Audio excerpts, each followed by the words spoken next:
première question et les nombreuses questions sont pour Thibaut. Donc Thibaut, on te demande donc la question qui est un petit peu récurrente, l'anticoagulation en rythme sinusal en cas d'amylose. Alors, pour nous, dans notre centre, on anticoagule les patients qui sont en rythme sinusal à partir du moment où ils ont un profil restrictif qui témoigne soit d'une forte élévation de pression, soit d'une disparition de la contraction atriale, puisqu'il y a une infiltration à la fois des ventricules mais des oreillettes qui ne se contractent plus. Et donc un profil restrictif témoigne de l'absence d'ondat, généralement, ou d'une ondat très faible. Et donc ces patients font beaucoup de thromboses. Donc il faut absolument effectivement les anticoaguler pour prévenir les AVC qui sont nombreux chez ces patients. Et c'est pareil notamment lorsqu'on a besoin de faire un choc électrique à un patient qui est passé en FA, donc on sort de la question du rythme sinusal, il faut systématiquement leur faire une imagerie pour vérifier, donc une ETO ou un scanner cardiaque, pour vérifier l'absence de thrombus, même s'ils sont anticoagulés, parce que c'est vraiment une pathologie très très très thrombogène. Alors la place de la scintigraphie, tu en as parlé, dans ton algorithme diagnostique, parce qu'il faut peut-être faire la part des choses entre la suspicion de transthyrétine et d'amylose AL par rapport à la scintigraphie. Alors, c'est évident, je crois qu'au Maroc, vous avez 2 centres où vous pouvez faire la scintigraphie, donc je pense que dans l'algorithme, il faut le modifier et l'adapter à ce qui est à disposition. En France, on a un petit peu plus de mal à avoir des IRM, mis à part le coût, l'IRM est remboursé en France, il y a beaucoup de demandes, notamment des orthopédistes pour faire des IRM, et c'est vrai que du point de vue cardiologique, on peut avoir des difficultés à avoir l'IRM. Mais l'IRM cardiaque reste donc un examen clé, mais la scintigraphie a une valeur quasiment anatomopathologique, c'est-à-dire que quand il n'y a pas de gammapathie, si la scintigraphie montre une fixation cardiaque, on est quasiment 99% sûr que c'est une amylose à transthyrétine. Et donc on n'a pas besoin forcément de faire de biopsie dans ces cas-là, mais il faut vérifier qu'il n'y a pas de gammapathie à chaîne légère. Donc un examen peut-être à développer au Maroc si vous en avez la possibilité. J'ai une question, s'il vous plaît. Alors un dernier mot, parce qu'on doit passer aux autres orateurs, c'est le profil type de patient chez qui il faut penser à l'amylose. Est-ce que c'est systématique parce que les gens se disent HVG à 60 ans au-delà de 12, c'est quand même large. Donc cette question est revenue souvent. C'est effectivement très large, mais malheureusement, si on veut avancer, et comme ces patients, on les a vus dans les guidelines très bien présentés par Ahmed ou par Damien, ont quand même une prise en charge qui va être un petit peu différente. Si on veut avoir un bénéfice, alors le Tafamidis c'est disponible au Maroc, mais évidemment si c'est remboursé pour les patients, ça peut être compliqué, mais déjà la prise en charge cardiologique va être complètement différente. Moi j'ai essayé de titrer ces patients en début de carrière amylose sous bêta-bloquant, je peux vous assurer que je les ai vus s'aggraver et que maintenant qu'on les arrête, les patients sont nettement mieux. Donc il y a un bénéfice dans notre management à faire, le diagnostic de ces patients. Donc effectivement, ça fait beaucoup de patients à diagnostiquer, mais si on a insuffisance cardiaque, HVG, il faut regarder ces signes extracardiaques. Et en fait, quand on a ces patients en consultation en face de nous, c'est pas compliqué de leur demander est-ce qu'on vous a opéré des canaux carpiens ? Les patients avec une amylose à transthyrétine sont également sourds. Est-ce que vous êtes sourd ? Donc j'explique toujours à Damien, c'est ça, voilà, tac, tac. Et regardez s'ils ont une rupture des tendons. Donc ils n'ont pas évidemment tous les signes. C'est préférentiellement des hommes, mais ces patients, ils sont là. Et ce qui est intéressant dans ce que Ahmed nous a montré, par exemple, sur le sacubitril valsartan et l'Entresto, on voit qu'il y a 2 populations qui n'en tirent pas bénéfice. C'est les hommes à FEVG élevé, on le voit dans le papier, c'est les amyloses qui ont été inclus dans Paragon. Donc vous voyez, même le sacubitril valsartan, ça ne fait pas bon effet dans les amyloses. Et ça explique vraiment tous les échecs de nos traitements. Donc il y a vraiment un intérêt à les diagnostiquer. Juste pour finir avec le professeur Thibaut Damy, je voulais vous poser la question par rapport aux critères échocardiographiques, parce qu'il y a des auteurs qui ont proposé de faire des scores pour affiner le diagnostic. Est-ce que vous les utilisez en pratique ? En pratique, ces scores sont toujours jamais spécifiques à 100%. Notamment, il y a un score sur le strain qui peut être intéressant. Moi, je ne l'utilise pas, honnêtement, parce que chez les patients les plus sévères, ce score, ça marche entre le gradient entre l'altération du strain basal et du strain apical. Mais chez les patients les plus sévères, comme tout le strain va être altéré, ce score est mis en défaut. Donc on peut rater les patients les plus graves. Donc nous, on est vraiment systématique par la réalisation de la scintigraphie osseuse et quand on peut de l'IRM pour préciser vraiment quel est le type de cette pathologie. Donc malheureusement, tous les scores ne sont jamais spécifiques et sensibles. Et la scintigraphie osseuse est tellement sensible, c'est vraiment très impressionnant. Pour les amyloses à transthyrétine, même dans les formes modérées, voire débutantes, on a cette fixation myocardique qui nous oriente vraiment vers le diagnostic. Donc ça serait bien qu'au Maroc, vous puissiez avoir plus de scintigraphie osseuse pour faire plus de diagnostics. Et Et surtout, ce qui est terrible, c'est que moi, en tant que cardiologue, je me demande combien j'ai tué de patients en les traitant comme des patients en suffisance cardiaque standard, en les mettant sous bêta-bloquants, etc. Et en les aggravant, en fait. Voilà. C'est quand même problématique de vouloir faire des choses bien et puis en fait d'aggraver les patients. Bonjour, moi j'ai une petite question, s'il vous plaît. Pour le cas spécifique de l'amylose AL, Oui. on sait que ça fixe à la scintille avec un score à 2 par exemple et des chaînes légères dans le sang. Est-ce que ça suffit pour poser le diagnostic? Ou quelle est la place actuelle de la biopsie, sachant que la distribution elle est hétérogène, ou même les biopsies salivaires ou les biopsies de la graisse, des fois on a des faux négatifs. Alors, donc ce cas spécifique, comment vous faites le diagnostic et la part des choses entre la L et la TTR? Donc c'est effectivement une excellente question et c'est notre problématique au centre de référence pour beaucoup de patients qui nous sont adressés. C'est la présence conjointe donc d'une fixation myocardique à la scintille et d'une gammapathie. Et ça, le problème, c'est que ça peut intervenir dans deux cas, cette association. Soit une amylose à transthyrétine sauvage avec une gammapathie qui s'appelle MGUS, donc sans signification clinique. Et en fait, le problème, c'est que la gammapathie, c'est aussi quelque chose qui survient chez le sujet âgé. Donc il y a plus de 10% des patients de plus de 80 ans qui ont une gammapathie, et 7% de ces 10% vont avoir une gammapathie à chaîne légère. Donc ça, c'est le premier cas. Et le deuxième cas, c'est un patient qui a une amylose AL et qui va avoir une fixation à la scintille, parce que 10% de nos patients qui ont une amylose AL vont avoir une fixation à la scintigraphie myocardique. Donc la scintille peut aussi fixer dans l'amylose AL. C'est pour ça qu'il faut associer ces deux examens. Et là, en fait, la seule possibilité, c'est de faire une biopsie pour avoir la preuve histologique du dépôt. Et cette biopsie, donc nous, on fait une biopsie des glandes salivaires, ce qui est le plus simple, donc extracardiaque en premier test, mais cette biopsie, elle est positive dans 80% des cas dans l'amylose AL et on va faire le rouge Congo qui témoigne des dépôts, puis après les chaînes légères qui sont donc sur cette histologie pour voir quel est le type de chaîne légère et qui correspond bien à la gammapathie. Mais dans les amyloses à transthyrétine sauvages, c'est que 30% qui sont positifs qui trouvent le TTR. Donc on est obligé de passer à une deuxième biopsie, qui est la biopsie cardiaque. Et là, on se retrouve dans un problème éthique d'avoir un sujet âgé qui a une fixation cardiaque, une gammapathie, qui a une BGSA normale, comme souvent malheureusement dans l'amylose à transthyrétine sauvage. Et on est obligé de discuter, est-ce qu'on fait une biopsie myocardique parce qu'il a 80 et quelques années. Et là, la question, en fait, c'est le traitement, c'est l'aspect éthique. C'est quel traitement je vais lui donner? Le traitement, il diffère totalement, puisque dans l'amylose à transthyrétine, c'est du tafamidis qui coûte très cher, ou une chimiothérapie dans l'amylose AL. Et donc le traitement, il est complètement différent et il justifie, si on va traiter le patient par la chimiothérapie ou par le tafamidis, il faut qu'on soit sûr de notre coût. Et là, on est obligé de faire la biopsie parce que ça va changer le traitement. Et malheureusement, ça arrive que des gens dans notre centre arrivent avec une amylose à transthyrétine sauvage et une gammapathie et aient été traités par des hématologues par chimiothérapie qui nous l'agressent parce que le patient continue de s'aggraver. J'en ai encore eu un la semaine dernière. Ou un patient qui avait tafamidis, qui a eu du tafamidis pour une amylose soi-disant à transthyrétine, j'en ai eu un encore la semaine dernière, et en fait qui avait une amylose AL, et qui s'est aggravée très rapidement et qui va probablement mourir la semaine prochaine dans notre service. Donc vous voyez, l'attitude thérapeutique étant tellement différente qu'il faut aller malheureusement jusqu'à la biopsie extra des glandes salivaires et cardiaques s'il faut. Merci. Oui, Marie-Christine. On va enchaîner avec une question pour le... Excusez-moi, juste une dernière question. Bonjour. S'il vous plaît, j'aimerais juste vous poser des questions par rapport à l'association de l'amylose cardiaque à transthyrétine chez la population candidate à un TAVI. Est-ce qu'il y a un impact pronostic et est-ce qu'il y a un protocole de dépistage systématique, à savoir une scintille myocardique chez toute la population candidate à un TAVI ou pas?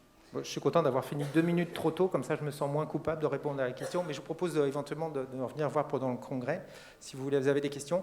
Et alors au début, si vous voulez, pour les TAVI, on pensait que l'amylose était une contre-indication. C'est pour ça qu'on l'a mis dans la conférence de consensus. Et dans notre expérience, ces patients qui ont une sténose serrée, Damien en parlait, ils sont souvent également en bas débit. Paradoxal, il y a 22% des RAC, des hommes qui vont au TAVI, qui ont une amylose à transthyrétine. Donc c'est aussi très important de faire le diagnostic chez les patients qui vont au TAVI. Et donc, il faudrait faire une scintille systématique à tout homme qui va au TAVI, ça c'est clair, c'est 6% chez les femmes. Et donc, c'est une indication au TAVI. Maintenant, on l'a démontré, on a des études qui le démontrent, et il faut que ce TAVI soit fait rapidement parce que ces patients ont une plus forte mortalité, ils vont se dégrader, et si on les met en bas de la liste d'attente de TAVI, ils n'iront jamais jusqu'au TAVI, ils vont mourir. Et le TAVI les stabilise, mais il faut associer d'autres traitements comme le tafamidis. Je suis désolé parce que je pense qu'il faut avancer Ouais. pour... ouais. Une question de la part du professeur. Non, Mallet. juste une question à Thibault. Je suis étonnée effectivement de la fréquence aussi des anomalies valvulaires mitrales. Je voudrais savoir si c'est ton expérience organique, j'entends.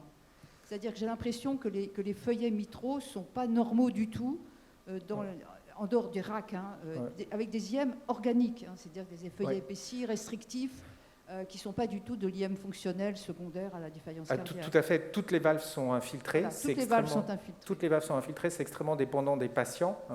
Donc il y a des IM mais qui sont rarement très sévères, mais qui sont là. Et par contre, on voit des IT mais monstrueuses, avec des restrictions de l'appareil valvulaire. Mais c'est incroyable. Moi, au début, on a vu des patients qu'on a diagnostiqués sur des suspicions de carcinoïdes, qui avaient des amyloses à transthyrétine. Et dans l'évolution de la maladie, on est en train de le démontrer. Les patients évoluent vers des fuites tricuspides majeures, avec des remodelages aussi, mais qui sont liés aussi à l'augmentation des pressions et avec un très mauvais pronostic. Donc toutes les valves sont touchées. Mais il n'y a pas que le RAC. Il n'y a pas que le RAC. Il n'y a pas que le RAC. Mais c'est souvent le RAC avec le bas débit qui pose le problème d'avoir une intervention. Et puis là, le MitraClip chez ces patients est franchement pas indiqué dans les médias. Voilà.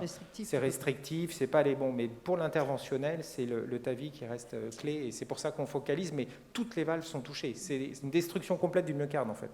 Ok, merci. Oui, professeur Moustapha.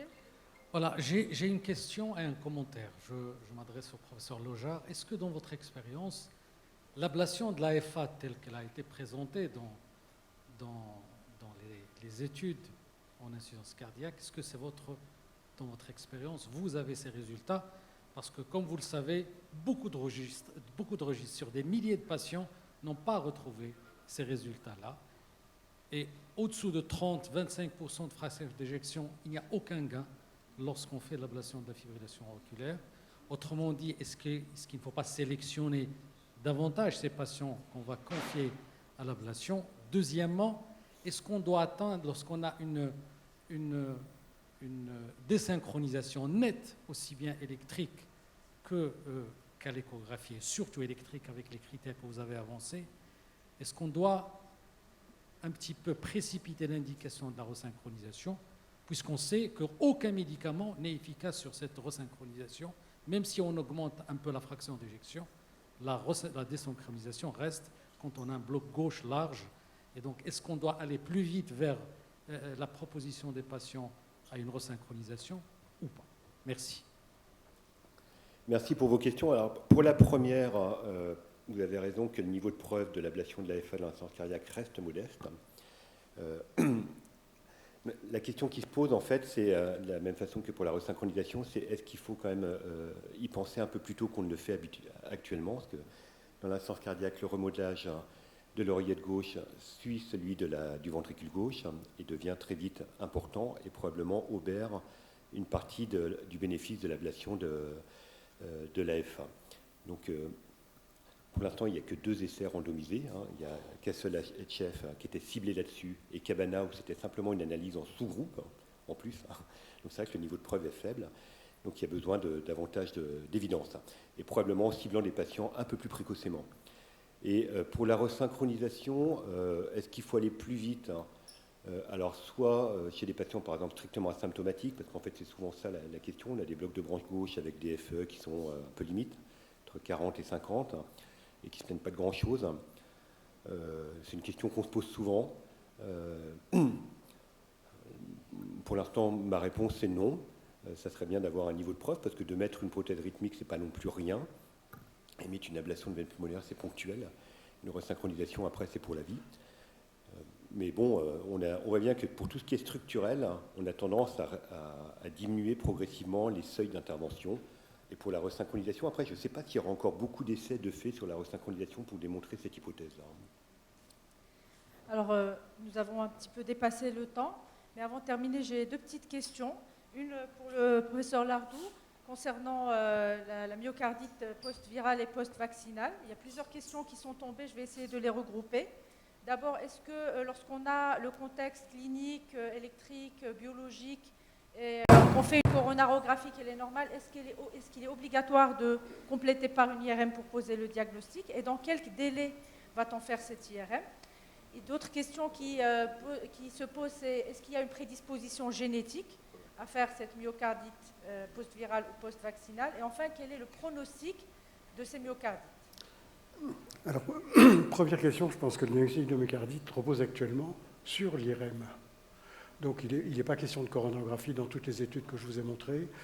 Et je pense que si vous voulez, après un Covid, ça me paraît assez logique de proposer une IRM pour faire le diagnostic de myocardite, de péricardite éventuellement associée. Je pense que c'est la base.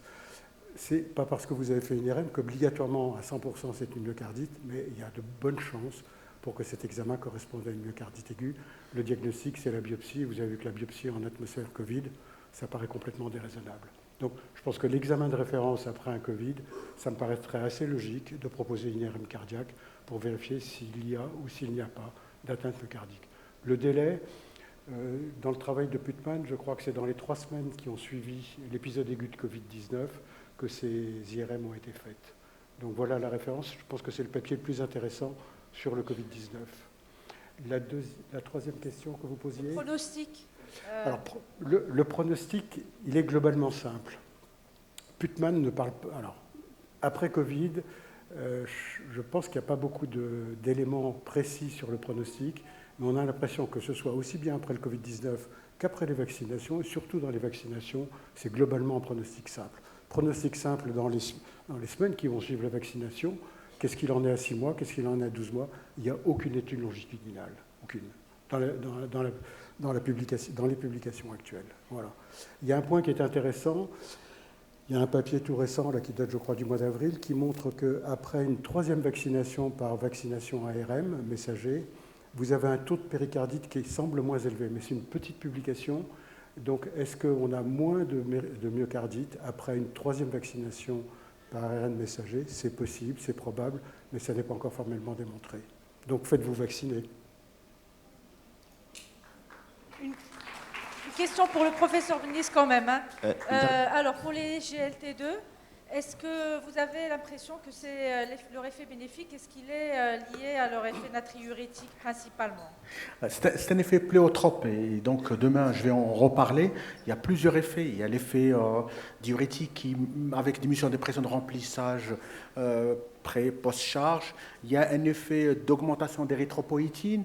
Il y a un effet pléotrope et il y a aussi un effet métabolique. Ça réalise comme un jeûne intermittent et il va modifier le métabolisme vers plus de corps cétonique. Donc tous ces effets expliquent un peu les effets bénéfiques que nous avons sur les GLT2. Voilà. Il y a le professeur Abdelali qui vous demande, est-ce qu'on peut les donner avec ou sans diurétique? Est-ce qu'ils sont suffisants?